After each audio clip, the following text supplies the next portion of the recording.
So let's have a look at some uncertainty in the data. It's probably good enough for grade 11 that you can identify uncertainties. So thorough and appropriate identification of the uncertainty and limitations of the evidence. So thorough and appropriate means that you need to be doing calculating uncertainties and propagating errors and uncertainties for those that are appropriate. Not for everything, but for the ones that are most likely to be giving you the biggest grief and uncertainty and error in your data. So to do that, let's go back and have a look then at our graph, at our table of results, and let's think about some of the uncertainties that we have. So one of the uncertainties that we could look at to start with would be, let's look at the mass column here. 13.78 grams. Now, usually the balance, the electronic balance, will actually give you the uncertainty in there. So I'm going to go to my insert and symbol, and I'm going to put the plus or minus, insert and close. And the reason why I'm just going to grab that now, I'm going to cut it, and whenever I need it, I'm going to put it in. So on the balance in the science lab, the accuracy of this is about 0.01 grams. And let's go on to the wrap the text here so it stays into the one cell. There we go. So plus or minus 0.01 grams. The angle, I reckon I've estimated when I was looking at it before, and I reckon it's about plus or minus 4 degrees. I reckon that'll be probably pretty close. I don't think it's probably quite a full half a degree, although it may be. But I'm going to say plus or minus 0.4 degrees. So let's make that a superscript. Plus or minus 0.4 degrees. And again, we're going to format the cell. I'm going to alignment, and we're going to wrap the text. I'm going to do that for all of these. Okay, forget about that. Okay, the measured height, the height of the object that we measured. I reckon that this one here is going to be quite inaccurate. And the reason why I say that is if we go back and we have a look at things like a ruler, or in this case we measured with a tape measure. Remember that with a ruler or a tape measure we actually have a zero error here.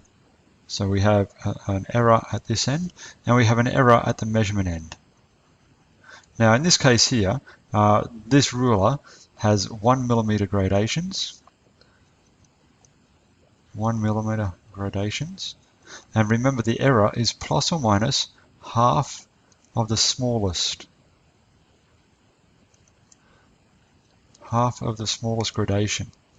Now because we're going to have plus or minus 0.5 here and plus or minus 0.5 here, the total uncertainty, the total absolute uncertainty is going to be equal to both of those combined, which is plus or minus 1 millimeter.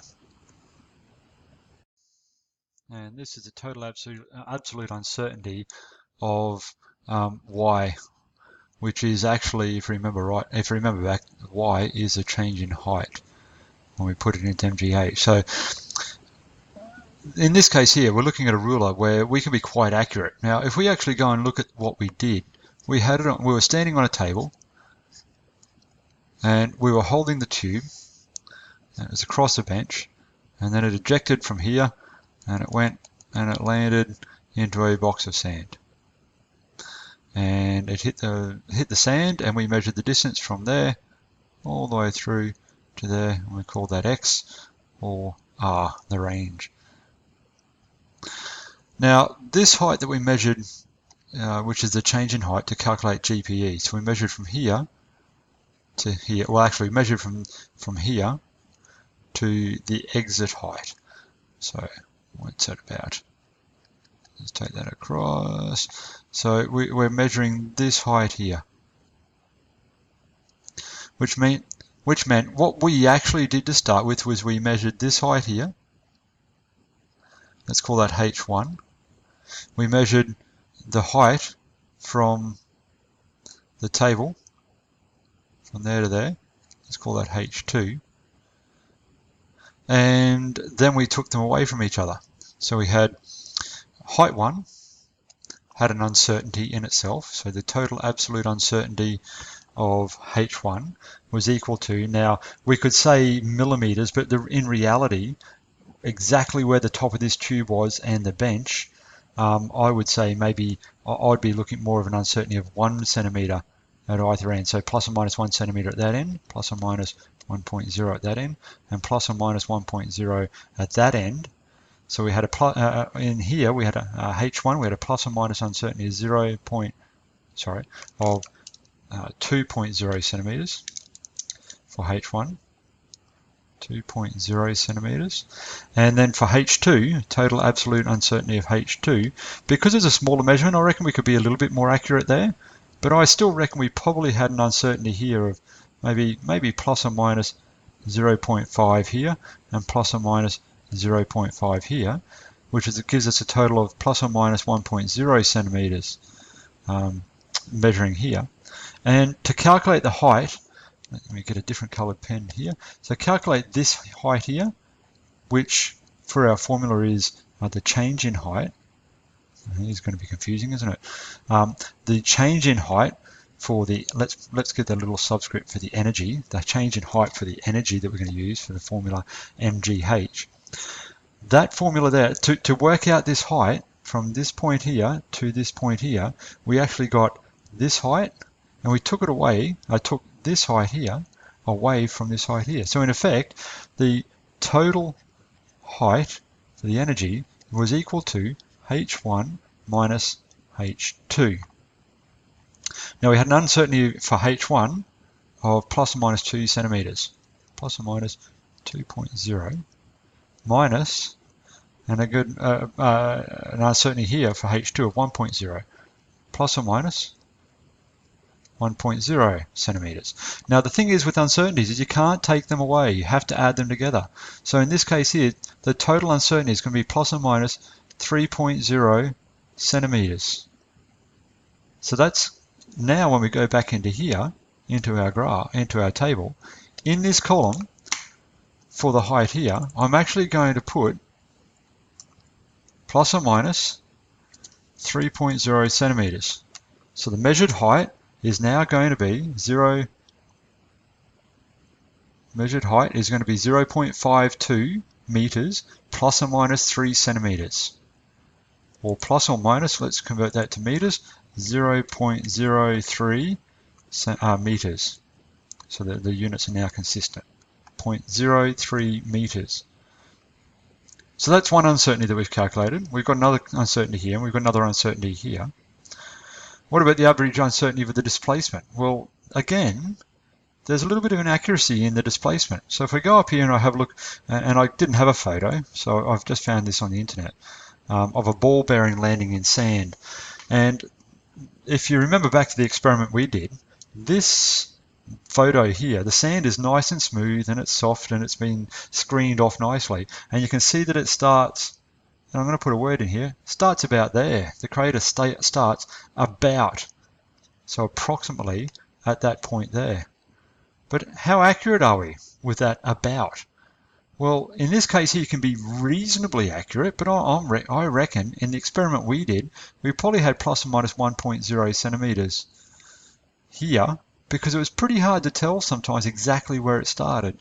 And then at the other end, where the sand, where the tube started and the ball came out and it landed at this point here, the measurement from this point here, we're going to say is maybe plus or minus 0. Now we could be pretty accurate here, so maybe 0.2 millimeters. Over here was plus or minus 10 millimeters or 1 centimeter. And if you remember the tape measure, when we actually had the tube coming out, and then we had the box over here, and that was sitting on the table, and the ball bearing did this, and it landed into the sand. Well, the tape measure actually, if you remember, it did this. It went up and over a little bit.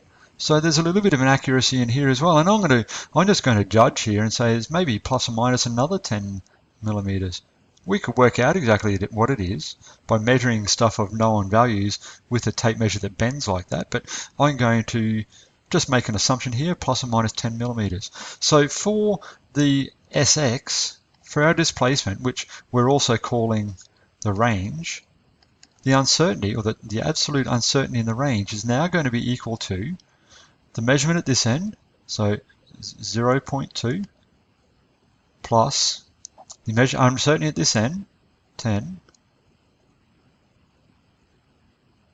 Sorry, that's not 0.2 millimeters, that should be 2 millimeters, 0.2 centimeters, so 2 millimeters.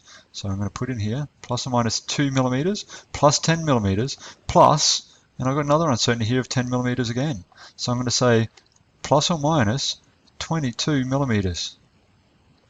So let's go back in here again and propagate that uncertainty into here.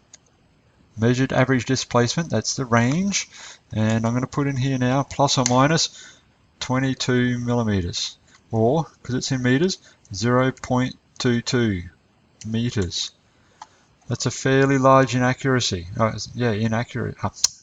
Imprecision. I'm going to reduce that down a bit just so it fits in there a little bit better. Okay.